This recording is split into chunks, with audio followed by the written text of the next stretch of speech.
And one more thing. Look for us on Patreon. Good enough. See? There it is. That sounded really canned. Canned? Get him, Shannon. Get him. I like brevity. Hey, look for us on Patreon. Perfect. Everybody do one. Hey, Mike. Look for us on Patreon. If you want some exclusive content, some behind the scenes stuff, how about becoming a patron of ours? How do you do that, Eric? Go to patreon.com/gamerstable. And Oh, that sounds easy. And that's why we don't do ads. right, exactly right. Keep our show ad free because this is what you're gonna get every fucking week. We just wrote that as impromptu. I know you couldn't tell. I think we fucking used this.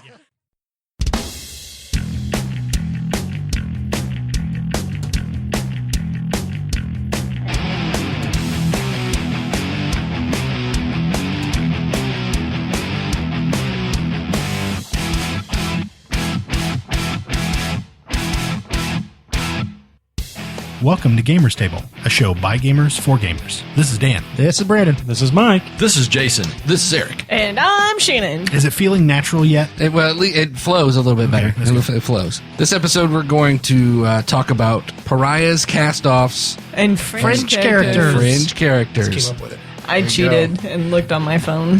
What that means is sometimes you have a group of people when you're making a group of characters for a game, and you have the oddball characters. We've talked about that, but sometimes somebody just makes a character that is absolutely worthless, but yet somehow you kind of still love them. Love? I mean, is that a requirement of this? Absolutely not. Because there are a lot of characters on the Fringe that I hate. Right. And you want to talk about, like in geek culture or nerd culture, whatever.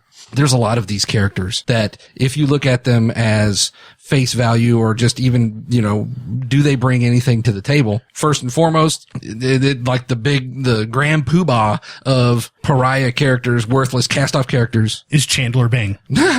Interesting. That was the first thing I thought of personally. Wow. Yes. You could throw Chandler Bing away and you'd still have friends? Yes. Wow. Yes, you could.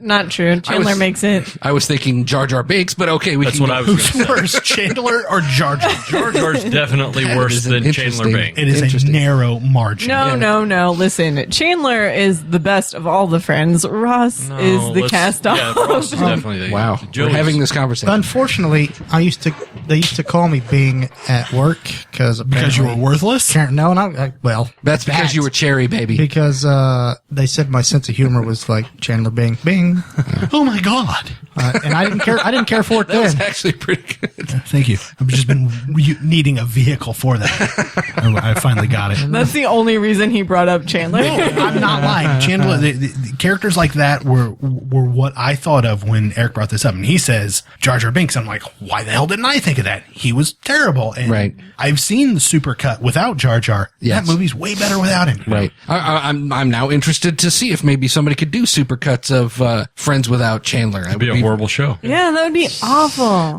The second character that I thought of when it comes to characters you could basically just throw away, Shepherd Book. Oh, on Firefly? Yeah. Yeah. But you love him. Well, see, that's Jason one of those loves things. him. That's No. one of those. I That's do Ron not, Glass. Actually, no. I think Ron Jason's Glass. nemesis. Ron Glass is my nemesis. Wow. Well, I guess we're gonna have to have. I was okay with him. I was Wasn't he okay with Venus him. Flytrap? I was okay with him up until he called me a coward. So That's right. Mainly just because you didn't want his. yeah. Yeah, there's a reason he's Jason's nemesis. He remembers that. Yeah.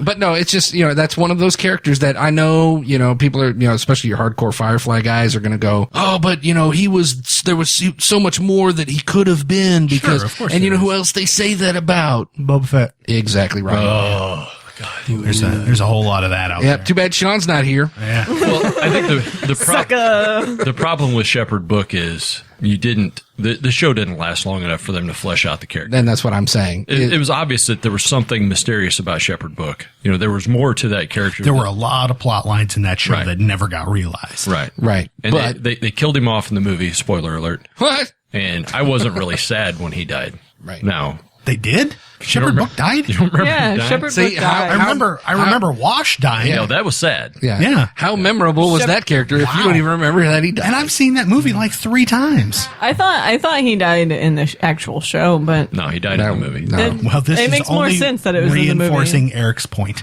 Right. He was very forgettable. But in games, you have these moments where there's characters that are in your group and you kind of go, man, would the group be better off without this guy? Or does this character even matter? Is this guy adding anything? Right. A lot of times, I think I feel that way sometimes because I make fringe. I do make fringe characters. I make characters who are kind of out of spec or try to do something a little bit different. And then you find that you don't necessarily have a role to play. Or you become a caricature of your original idea. Sure. That can happen You too. know, you start, if you're doing something and once it seems like it becomes shtick, it's almost like why even do it anymore? Yeah. Well, It's because it's fun. That's why you do it. I was Sorry. I was actually going to bring up Dan's characters, not necessarily because you make French characters, but because so often during a game you quit your character and make a new because you want to make a new tune. I do like making new tunes. Well, that's because when you don't have a role to play, you kind of get bored with it and you want to find something new to do for a little bit. My favorite Dan thing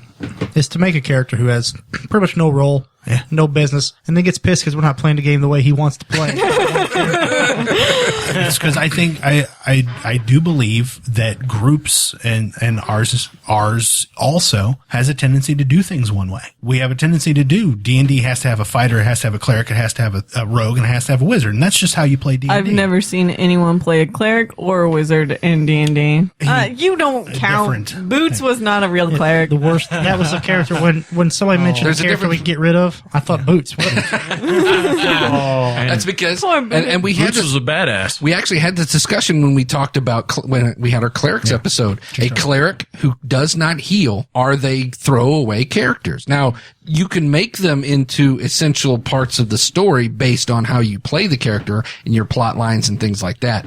But if you got to work really hard, if you have a character who has a utility, a purpose, or a value to the group, that is a value add to the group, it's easier to accept them into said group. Sure. Now, let's talk about Star Wars again. Okay, you've got Mike was playing a doctor, right? Shady doctor. But if he was playing something other than a doctor and was being that shady, probably wouldn't have put up with it. Wouldn't have put up with it. But because he was a doctor and he could heal your ass, potentially, Yeah. allegedly. I don't remember I don't anybody think- getting healed by Mike.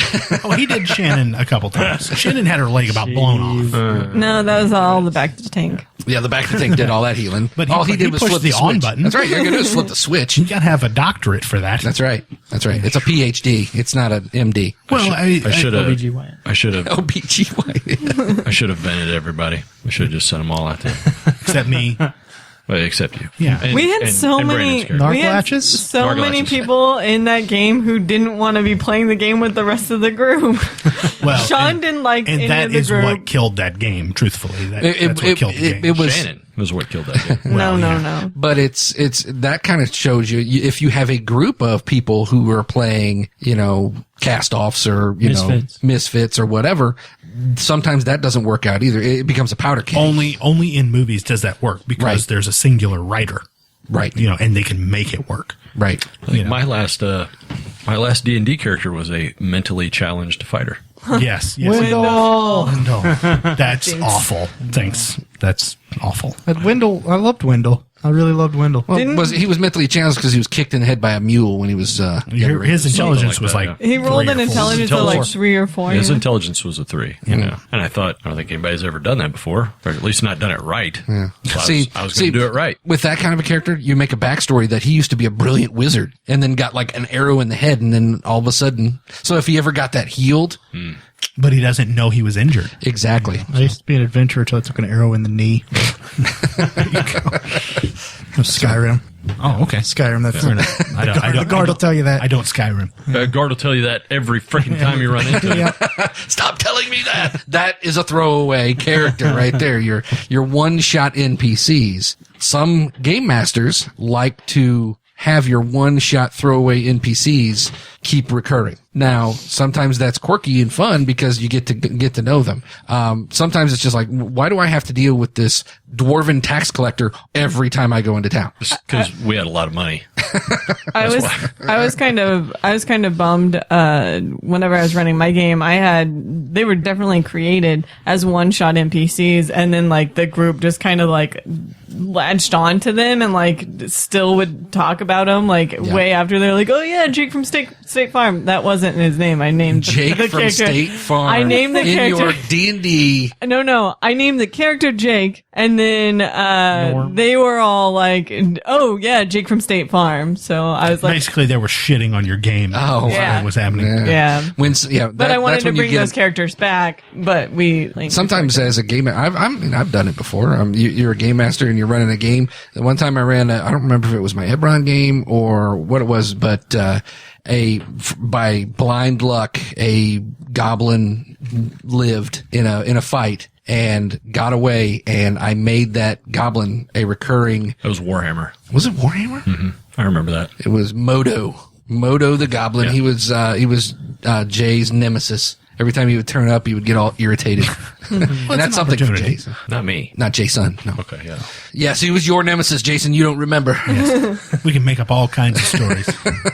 Wasn't Red from the Star Wars campaign sort of a throwaway character the first time you used him, and then you used him in a later campaign years later? You never know what's going to stick. Yeah, it's true. You know, when you're coming up with campaigns, sometimes you want to kind of seed your campaign with just with important NPCs. But it's the old joke: if you have a name for the guy, he's an important NPC. Yeah. So sometimes, like with Star Wars campaigns and stuff like that, I would just print out just lists of just appropriate names, so that way I could just look over and have a name ready. And if they became something else, if I got an inspired idea or whatever, I would write down next to them something about that character, and then maybe use them as a recurring character. That's an important thing about when you're running a game, to kind of ground it in making it feel real, is if you have these characters that recur. But essentially, yes, they are all throwaway characters. Red was a throwaway character. He was a vehicle for getting you where I needed you to be. The problem is when you have characters like that and you